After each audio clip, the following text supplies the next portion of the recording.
welcome. From all over the world, mi hanno chiesto di parlare in italiano. I've been asked to speak in Italian, so we will continue in Italian to say that this is a particularly important afternoon because when a global expo like the one which will be held in Milan in 2015 has such an important topic related to food and nutrition, it becomes absolutely clear that the role of women at such an expo cannot be but that of key protagonists.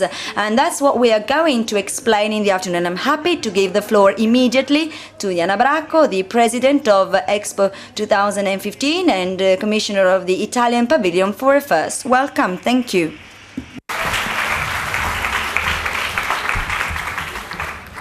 Grazie, effettivamente è una sala. Thank you very much. It's a wonderful room full of people. I'm so glad to see such a big audience. Now, let's go straight to the topic and let's say what Monica Maggioni already said. Feeding the planet, energy for life. This is the theme of the Expo, and in its deepest meaning is strictly connected to women. There is a familiarity between women and caring for people, feeding people and providing energy for life. This belongs to women, so we as women will certainly be the key actors of Expo 2015. We've always been responsible for taking care and supporting families, especially but women have always taken care of mankind as a whole. Also, women seem to be the most suited ones to face global challenges, starting from the need to embrace a fully sustainable development. Women are now the key actors of a real change in paradigm. We are shifting from a model based on the exploitment of resources to an attitude of safeguard and protection of the earth. Finally, from an economic perspective, but also cultural and social and political one, I believe that women are a great engine for change wherever they are in the world. For all these reasons, the attention to the role of women has always been an integral part of even the project of candidature for Expo 2015, when in Paris we fought in order to get the project here in Italy. We were there with Letizia Moratti and Emma Bonino at the time. Over the years, we've then pushed the idea of putting women at the heart of Expo 2015. As we heard, the Expo in Milan will be the first gender equal Expo. It will have a female program. I also met my commissioner friends in the national pavilions, and I'm very happy that we've all immediately felt a mutual understanding, friendship, and we all shared the desire and will to cooperate. At the international participant meeting of last year, we asked participant countries to seize the challenge by creating, developing themes which can really showcase the contribution of women throughout the history and in the various geographic areas of the world. Of course, the Italian pavilion will be at the forefront. In our concept, women are one of the pillars of the artistic and cultural offer of our pavilion. The pavilion is now being defined, and the role of women will be showcased throughout the exhibition area. Also, we are also working on a rich program of events where women will again play a very important role. We are planning various events organized in cooperation with national and international organizations and bodies. These events will create a series of scientific, cultural and social events. We'll talk about the fight against waste, the right to food and water, etc. In July, for instance, I was in Berlin. I participated in the For Optimus International Europe Congress, and I managed to convince the association to organize in Milan during the Expo their international congress. One of our goals is that of creating a network of women who come from all over the world. Women who are able to really become the factor for change and growth in their respective countries. Women will be the real ambassadors of the Expo, and we really want to involve the highest possible number of women in the confidence and being convinced that we will be able to change the future. Thank you very much, Mrs. Bracco. Of course, Women for Expo is linked to another important initiative, women diplomacy, and with the great presence of the Ministry for Foreign Affairs, which will create tight with the rest of the world. So, of course, now I need to welcome the Minister for Foreign Affairs, Mrs. Emma Bonino. Thank you.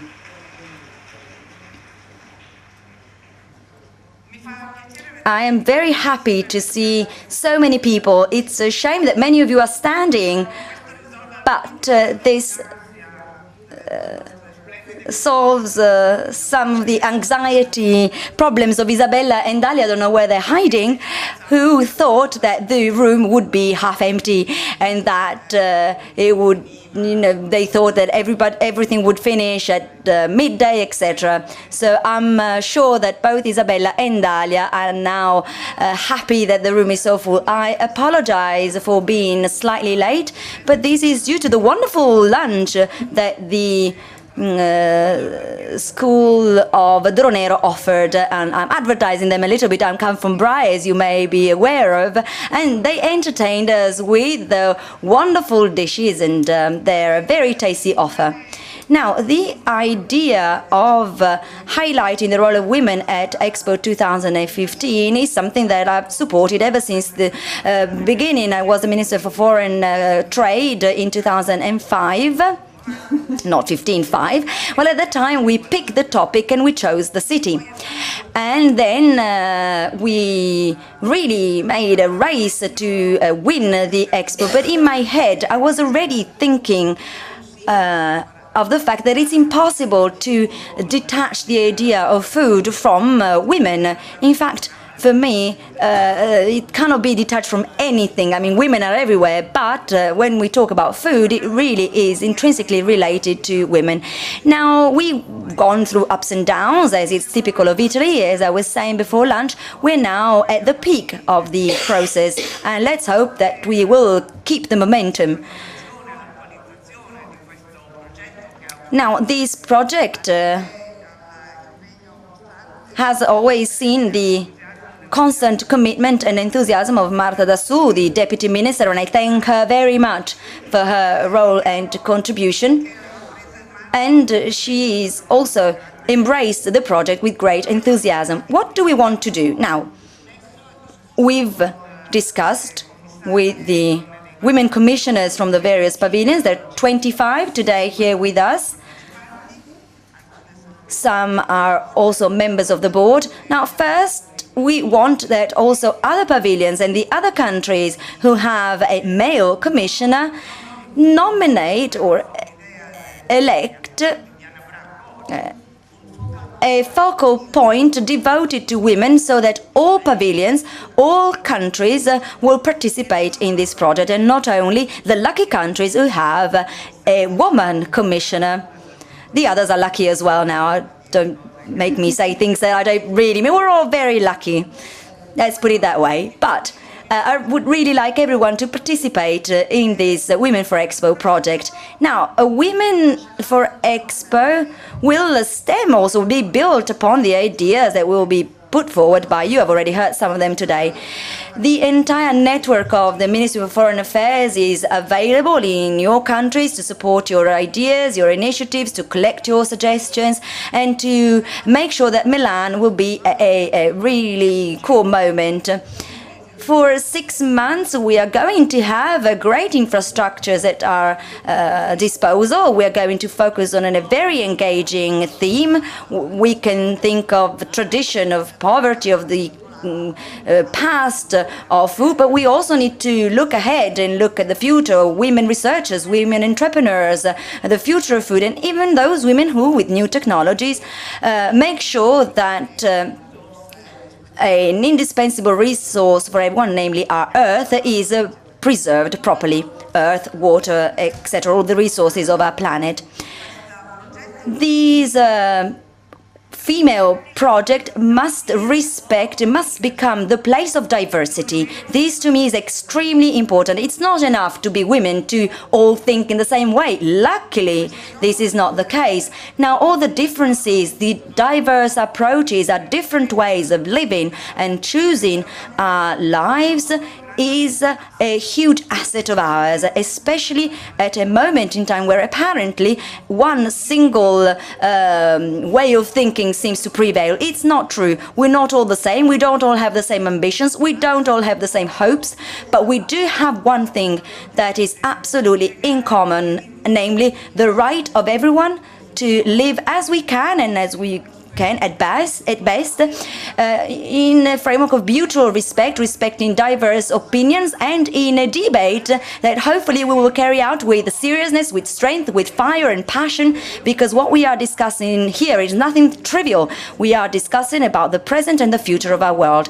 We can all think of it in a different way, but I believe that only from a clash of ideas and open debate, then we will be able to hopefully have a higher level mediation that can really give us a longer term perspective so that we can think of our children. I don't have children, but I feel that I have children everywhere in the world. So we need to think not only of our current needs, but let's also think of the legacy that we want to leave to the next generations. I really feel, and I'm sure, that we can do something that is lively, fiery, not boring. It's not, we don't have to be boring to be serious. I can assure you, we can be ironic, we can play on self-irony. I'm sure that we can really feed this project with a lively approach, a fundamental project for our country. We are betting on it very much. And you can offer your energy, your commitment, your engagement. Sometimes it's overlooked, but I think that it's going to be a great asset. It will be the first expo with a strong female nature. I'm very proud of it, and hopefully we'll make it. Thank you very much. Thank you. Thank you, Minister. Thank you for this energy. Feeding the planet is also a matter of energy, positive energy, of course. By the way, We Women for Expo is an initiative that will build this network around the world with the women who work for Expo, and it is an initiative wanted by the Arnoldo Alberto Mondadori Foundation together with the Ministry of Foreign Affairs and all the other partners. Now, a short video. This is a very important video that is going to introduce us to the second part of this roundtable. It is a video for which I thank already for the words and the music. Ricamu, the music was produced by the Sugar Edizioni Musicali, and so I also thank Caterina Caselli, who is here with us.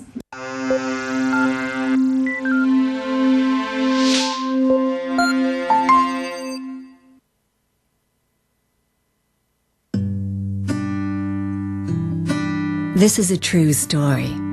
It's the story of your house. A house in which everyone lives. And where everyone has to find food. Absolutely everyone. But the story can't begin until women kick-start it. Because women know how to think in the plural. It's going to be the story of every woman in the world. Their ability to share, and to make sure every action triggers 1,000 more. Every woman is going to bring her food and share it with everyone else, with daughters and sons, with mothers and fathers. Because Food for All can only come from a new alliance of women artists, women writers, just plain women. The women who live on the other side of the world, or the women who live on your street. All joining together in one huge we, which is going to become We, Women for Expo. We, the future.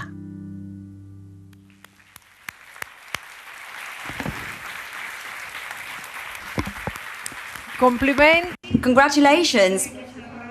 Great work. And congratulations for the meaning of this video. Now,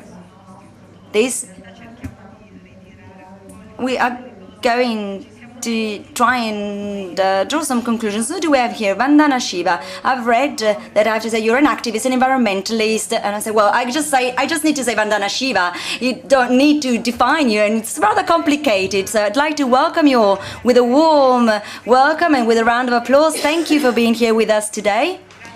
Thanks to Claudio Tesauro, the president of Save the Children in Italy. Thank you to Marta Dassù, the deputy minister. And also thanks to Evelina Cristillan, who is part of this committee of Women for Expo and Women in Diplomacy. Now, the meaning is the following. We were saying it before. The minister said, well, yeah, we had lunch, but we've already started exchanging ideas, even though we were enjoying the food. Now, Vandana, talking about nutrition and feeding the planet. You have the translation, don't you? Yes, you do. Good. Now, talking about feeding the planet and food for the planet and connecting it with women, what does it mean and what do you think the guideline could be? I think the first guideline is feeding the planet is both about getting real food to people, nutritious food to people, tasty food, quality food. And as long as food was women's business and it was treated as not work, people were getting fed with quality. And then it became global business and the quality disappeared. The nutrition disappeared. But more seriously, feeding the planet is also literally feeding the planet, because you can't produce food sustainably if you don't feed the planet. Those microorganisms in the soil need food. Otherwise, the soil is desertified. Every seed needs to be saved for future food. The water needs to be conserved. So feeding the planet is also about protecting the planet. And the current industrial system, of which in some countries we've had 100 years experience. In my country, with the Green Revolution, we've had a 50-year experience. Africa is going to get the Green Revolution, and we don't know what it'll do. But what has it given us? It's given us 1 billion people hungry, 2 billion who eat, suffering from diseases. You know, I just can't understand how Italians can eat panna cotta and not get fat. You know? No, they get fat. But just one final thing about this. 75% of the planetary destruction of biodiversity, water, soil, 40% of climate change through greenhouse gases is coming from an industrial model of farming, which is also creating hunger and disease. 72%, and this is Food and Agriculture Organization data, 72% food 2013 is coming from small farms where women play a very big role. So in fact, the women's world of food is what's feeding the planet already, and what the Expo needs to do is make that visible, recognize it, put it into principles, put it into policy, so that by the end of the Charter for Women, we actually have the Sustainable Development Goals that work and are not just pieces of paper, because the only thing that works. And you use the phrase energy for life, because energy is not about consumption. Energy is about our capacity to generate positive action, the creativity which I hope are coming together for Women for Expo will unleash in a force that the biggest forces cannot contain. Grazie Vandana, perché di solito Thank you, Vandana. Normally, the Expo is seen as a period in which great energy is spent to get to the inauguration, and there's this great fair, and then it all stops. Instead, Vandana has inverted the understanding. It becomes a starting point, the Expo, to have different perspectives for the planet. And so an ambitious goal, which is that of all meeting together for 6 months around great topics, and then deciding how to choose the best path for the future. Claudio Tesauro now. Speaking of these topics, clearly the link with Save the Children becomes a very automatic link, because if on the one hand dealing with the issue of nutrition in general terms will mean dealing with the issues that have to do with health and the issue of developed countries that have all the outcomes of industrialization that Vandana was talking about to deal with, and Minister Bonino is making signs showing how this creates problems of fat and obesity, and nutrition certainly is a key problem for many developing countries. Nonetheless, for many countries in which survival is still closely linked to the issue of nutrition. Yes, nutrition is perhaps the main joint cause of neonatal and child mortality. If 6 million children under 5 years of age die in the planet today, still are dying. There's malaria, there are a number of diseases that can easily be dealt with, but they all have the added issue of malnutrition. So in our many years of activity on the ground, we see on a daily basis situations that if you don't have a global approach dealing with the mother from the moment of conception, if you don't act already at that stage, you can't really intervene on the issue of child malnutrition. And so Save the Children is fully committed to this problem. I remember one of the first projects I visited for Save the Children was in Egypt, and one of the things we were doing back then, I must say back there it seemed a bit trite, was to send sort of storytellers around the villages who would also explain with very simple images. They'd explain to women how they were to explain that they were pregnant, nausea, fever can be signs of pregnancy, how to manage their pregnancy. And amongst the other things, there was also the issue of nutrition, because in those countries it's thought that a woman who doesn't put on too much weight will have a better delivery. And so there's a very high number of deaths because of malnutrition. And I must say, to think that we should focus on these matters back then seemed a little banal, until they showed me that with this very targeted approach where we'd gone, so linking education and sport, the mortality rate had in fact been cut by 17% in 1 year only. And so it was an outstanding result, quite incredible. And so we work a lot in this sector. We're strongly committed in this area. It's also an area in which the whole issue of poverty has a very important role to play, and we see this in Italy too. We realize how a woman who lives in poverty loses her social contact, she becomes isolated, she worsens her ability to run her domestic, her family life, she worsens her spending capacity. In Italy, we've created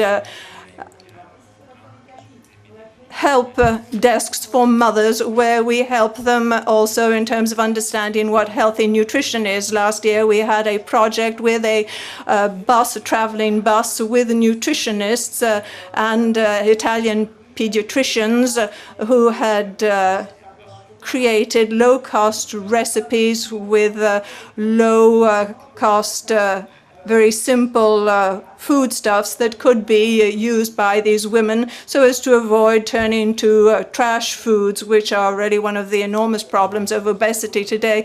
And panna cotta, by the way, is something that makes me get fatter too, and us Italians in many cases. Well, at least we've discovered one thing that we did actually know. But anyway, Marta Dassù now. I find that one of the elements that makes this challenge so interesting is that of succeeding in keeping together around a single theme elements that are part of our daily lives and at the same time also international strategy. So the experience of each of us and the possibility of designing a different planet that's better for all. So Women for Expo also intends to serve this purpose. Yes, absolutely. I think it's a wonderful idea. It's somewhat the philosophy of Expo Milan 2015. It's not an old style expo like the ones we've been used to for so many years. It's an expo that's going to be very innovative, as we heard today when the IPM was closed this morning by Emma Bonino. It's going to be an expo of ideas, of innovation, which comes at a very interesting time for Italy because next year we'll be holding the chair of the European Union and we will be discussing the post-millennium goals, the post-2015 goals. And obviously these topics focused on nutrition and energy for life are going to be key issues for us to debate. And so we'll come to Milan with this in mind, that is to all together in a participatory way will bring together men and women around these all-important topics. Now, I also wanted to say it's not only we at the Ministry of Foreign Affairs have developed these ideas, but Mondadori too, and Rosanna Bracco and Rossella Citerio too, to whom I really want to offer very heartfelt thanks, because she really is the creative one in our group. We're the boring foreign policy people, not Emma, because she is a case apart. She's a strange animal. It's very hard to define. She's really outstanding as far as I'm concerned, but Rossella and I are a little more within the norm. I'm very boring because I've always been in the field of foreign affairs. Instead, she's very creative, and so this issue of women will not be seen merely as how can we put together the 10 most important ideas that we feel are the most important in terms of the role of women in nutrition and agriculture and all the rest, but we'll also do another 2 important things, and I'll say this for her. First of all, we're going to try and draft a global book for life. In other words, we'll be asking the women from the participating countries to tell their own story about how one sits people down around a table. I feel this is an honor, and so we're going to have this book that will be made up of bits and pieces contributed by women from all over the world. I think it's going to be wonderful to read, and then there's going to be an artwork too. We're going to ask the younger and older artists of the countries that want to participate in this to create a small part of an artwork that will remain as a permanent installation in the city of Milan. And we instead, we the boring ones from the Ministry of Foreign Affairs, we instead will be trying to draft a charter with 10 key ideas to improve the situation of women in this area. It's not going to be easy, certainly, to be original, but we'll do our best. And anyone who'll come to Milan, the men and women who come to Milan, will be able to follow a sort of women's itinerary, linking pavilions in which there will be women's activities, and they'll reach Diana Bracco's pavilion. I mean, she's one of the pillars in this whole process, and they'll be able to sign this Charter for the Future written by women for women that we then will take to New York. And so we are a bit boring, but we're also very ambitious in this project of ours, and we certainly hope that it'll be fun as well. Thank you very much, Marta Dassou. And to get there, obviously, it's essential to create a network, to mix experiences, that everyone should be able to contribute their own part. And Evelina Cristilin has the success story of the Turin Olympics as part of her curriculum. Now, there are a number of commissioners here from a number of countries. So to what extent can we really create a network for a project? This is going to be an essential asset for the success of our project. Well, yes, unquestionably. Well, good day to you all. And thank you for being here in Turin, by the way, because there's someone here from Bra. She's a minister and therefore very important, but she too is from Piedmont after all. So we're here in Turin, and we do thank you so much for having organized as Expo this participant meeting here in our city, because let me do say a couple of things in this respect. We from Turin, we're just 37 minutes from Rome, just a little farther from Milan, but the fact of being able to take part in all this, not only because of our closeness, but because we really believe in this, and also as Diana will remember, she contacted me back in 2008 after we'd obtained the Olympic Games. Certainly the experience of Turin, the Olympic Games, was a very fresh experience at the time. And even though the organization isn't exactly the same, the during is very different, but the run-up is very similar, creating networks, having support at an international level wherever possible, to set out a wonderful communication plan. Rossella teaches us about that, so that everyone is fully involved. In our project, for instance, with the volunteers, was extraordinary in terms of the overall success of the Olympic Games. And so you've got to start immediately also in a female declension to involve the territory at large. So whether it's a global territory or a national territory, anyway, I think it's important, whatever it is, in terms of the scope. So thank you for having contacted us with our Olympic experience, and I thank Diana Bracco for having contacted me specifically. And this leads me to this project, a very special project. It was a Confindustria project that she'd already started up in parallel to other working groups, not Women for Expo, but other women's groups in other declensions. And so when we met in July 2012 in Rome at Marta's for her Women in Diplomacy event, and then when we started working with the Ministry for Foreign Affairs, it seemed to us, right, Diana? It seemed to us quite normal that we should also include and not exclude, but that we should bring the experience of women entrepreneurs into this event, women who have very practical activities, women who manage, who are flexible, women who can see things from the perspective of our main industries. Diana is a wonderful example of what a woman entrepreneur can do. We've had a woman president of Confindustria just recently, and then there are craftsmen, craftswomen. We'll see how in 2014 in October we'll be opening up, since we were talking about cuisine, it's going to be the appetizer of the Expo, the Terra Madre edition the next year. So we need the experience of all, the contribution of all the great women entrepreneurs, but also the women farmers whom we've now been meeting for many years through Terra Madre, and they teach us how food is really true material culture, as Brodel said. Well, thank you, Evelina Cristilin. And at this point, I'd also like to involve our commissioners,